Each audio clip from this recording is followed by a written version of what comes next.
Hey everybody, this is Roberto Blake of RobertoBlake.com, helping you create something awesome today with another awesome creator here on the channel, Charli. Hi, I'm Charli, and I am a designer here on YouTube making videos about design and DIYs.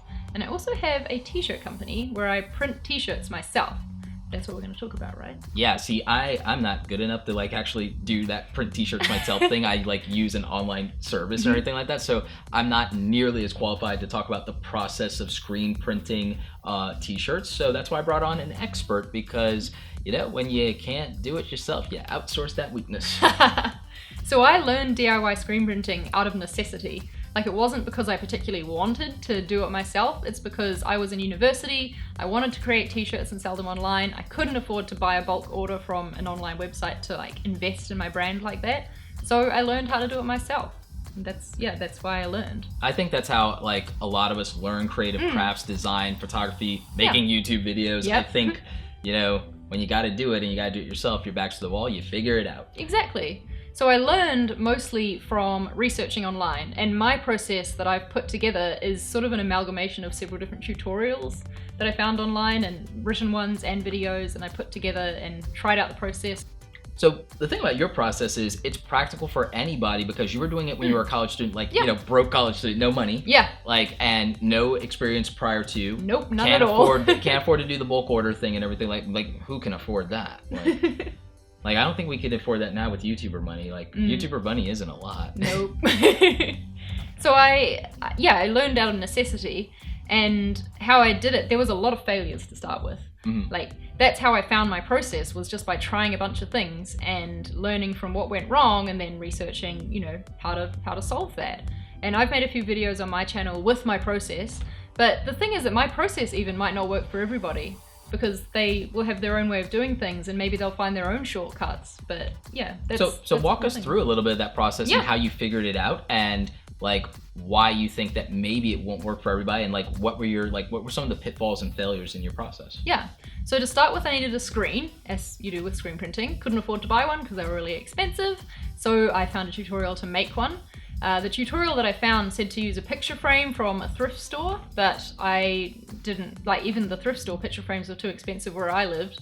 So instead I went to the hardware store, bought some fencing wood that was about this thick, and I got my dad to help me cut it and nail it together to make some frames. Okay. Went to the fabric store, found the fabric that had the right weave to it. That is a problem that a lot of people find with the process, is finding the right fabric, because actual screen printing fabric is very expensive. But you can go to it's like a curtain fabric that I use called Swiss foil. And a reason why I say that my process might not work for everybody is because they might not be able to find that exact fabric. So they'll have to use their own brain to work out, a similar weave, find a fabric that looks like ink will go through it, but not too much. And they'll have to try some things out for themselves. So it's got to be just porous enough. Yeah, it's got to be, have a weave, where the fabric all weaves together, that's wide enough that ink can go through, but not too wide that it's going to cause your design to look pixelated in a way. Yeah. Nice. So then came to the exposing the screens time, and this is where a lot of errors happened, because this for me involved using sunlight. Some people do it with UV bulbs, but that wasn't a thing that I could source where I lived, so I decided to try use the sunlight. And there was a lot of trial and error in the timings, a lot of screens that were wasted because you get it wrong the first time, the second and the third. But it was all part of the process and learning about getting the timings right. And that's another reason why the process might not work for everybody, is because the sun is a different strength in different parts of the world. And for me, I don't have that kind of patience, and my schedule in life is so chaotic that I'd just never be able to do that. Yeah, so you might want to source a UV bulb, and you'd have to go through the process of that trial and error stage to start with to work out the time, but then you can control the environment and have it the same every time so that you'll be able to do it. Right on. So after the exposing the screen comes the printing, and this was actually the easiest part of the process for me. So once the screen is made, you're set pretty much. You just have to take the time and have the patience to position your screen well on your shirt and make sure any gaps in the screen are covered up so that no stray ink gets through, and then you pull the ink through, and the printing process is super quick once you get it going. So the big problem is setting up the foundation, setting up the it's just kind of how I talk about making digital templates. Once you've made a digital template, you can just make the changes and change that 10% of everything every time, and then it's manufactured. once you make a screen, you can just print lots of t-shirts. And that's the beauty of screen printing, is that once you put in the effort to make the screen and you've gotten that right, you can print loads of t-shirts very economically. And especially when you've made the DIY screen, it's even more economical. Awesome. No, that makes total sense. And like, I think that for a lot of people that's actually really practical if you want to get into making your own t-shirt designs. Now, let me ask you something. Does this work with more complex designs? Because I know for like the kind of thing we do is a little more minimalist. Will this work with more complex designs? The more complex the design, as in the number of colors that it has usually is the main like complexity with screen printing, the more time it's going to take to print, especially with the DIY method. With professional screen printing rigs, you've got like the screens all on these axes so that you can just spin it around, put the next one down, spin it, the next one goes down. With DIY, you have to position the screen, and it's, you know, a lot trickier in that way. Right. So there is those limitations to it, but it is possible if you want to put in the time. You know, weirdly, it reminds me a lot of letterpress. Yeah, exactly. It's that manual printing process.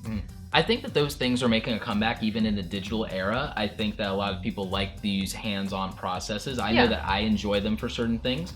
Like, I think the thing I miss the most sometimes is developing film in a darkroom. It's just not practical and sometimes not safe to store the chemicals. Yeah, exactly. So I'm like, I really romanticize that, but I actually am genuinely concerned about burning my house down. Yeah, that too. That's part of the reason I think why it's part of my brand is having these DIY printed t-shirts. Everyone who buys one of my t-shirts knows that I personally have printed it myself on my desk in my bedroom, and that it's got that hand touch to it. Yeah. No two prints ever look exactly the same because it is a DIY process, but that's part of the beauty of it, and you have to embrace those limitations in your design. See, I like that, and I think that that's quirky, and I actually, like, I wish that that was practical for me. I just really do. But, like, well, for me, you know, like, you know, my process is just like, oh, I'll just, you know, outsource it through a system. Yeah. But I don't like the fact that it's not as authentic as your way. And like, and the thing is, sometimes even that's not perfect. You know, digital isn't always perfect, you guys, and sometimes perfect is just the enemy of good. I think that the way that you do your process, and I think the fact that everything is unique and it's hand done, it's like getting a handwritten note. I think the personalization, I think that that makes your brand a lot stronger, and I think that you know, people like that more. And then from a cost standpoint, you're keeping more of your margin than I am. Yeah, true. So, you know, like almost all of it. So no, I think that's really cool. So I think if you're trying to learn about t-shirt design, you think about starting your own clothing business and clothing company, that like Charli has a lot of great advice over on her YouTube channel, CharliMarie TV, to really help you with that. And I think that if you're trying to do it DIY, do it yourself, whether you're a designer, whether you're a YouTuber trying to create some merch, whether it's you know, something for your small home-based business, I think that maybe you this just is want to make your own t-shirt. And you just want to wear it. Yeah. Exactly. Maybe that's just something cool you want to do. I mean, that's kind of why I did the Create Awesome shirts. It wasn't to do a merchandising play so much as wearing that and knowing that the Create Awesome philosophy and tagline was inspiring me every day, that when I looked in the mirror at what I was wearing, that's what I was seeing. That's why I started my brand too, is because I wanted to wear these t-shirts. Yeah, it meant something to me, and it also meant I didn't have to think about what I was want to wear on my YouTube videos anymore. Yeah, there we go. So guys, I think that's some great advice from Charli. Make sure you're checking out her YouTube channel. I'll have it annotated up here and links in the description below. Also, tell them where they can buy your t-shirts. My t-shirts are available for sale on LinerNoteKids.com, and they're all designs inspired by music, and like I said, they're all hand printed by me. Yeah, I think that's super awesome. So we've done a couple of collab videos together. You can definitely check out my videos on branding and learning design over on Charli's channel. We've also done some other cool things here on the channel that you've probably seen, so make sure you're checking that out and subscribe to both. Yeah, go on, do it. Just do it. And Nike, don't come after me for that. Not like, spawn. No, like hashtag not sponsored. Like, yeah. We've said that in every video, I think. Almost, maybe. Yeah. Like, you know, but I think that matters now, like, because YouTube is weird, right? Anyway, like this video if you like it. Don't forget to subscribe. Check out the other awesome content on the channel, both of our channels. Yeah, please do. As always, you guys, thanks so much for watching, and don't forget, create something awesome today. Take care. Bye.